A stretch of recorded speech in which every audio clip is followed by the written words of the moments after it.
He watched helplessly as the assailant used a knife to sever his left hand. But strangely, no blood flowed from the wound, only green fluid. The severed left hand seemed to writhe in pain, which only excited the assailant more. He raised a hammer and struck the man's head. Meanwhile, another man identical to David suddenly awoke. He looked at his left hand, quickly inserted a chip into a machine port, then immediately lay back down. Shortly after, he successfully connected to his replicant. At this moment, he was already tied up. The assailants brought his family into the living room. They weren't replicants. However, the assailants knew this perfectly well. They didn't kill David's synthetic counterpart. Defying nature must have a cost. Please, please, no! Absolutely. No! You start.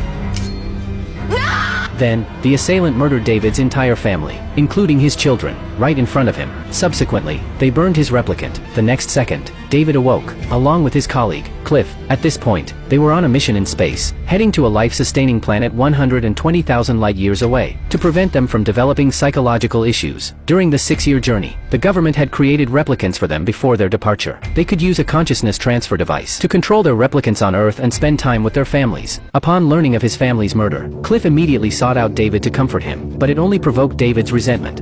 I said get out of here!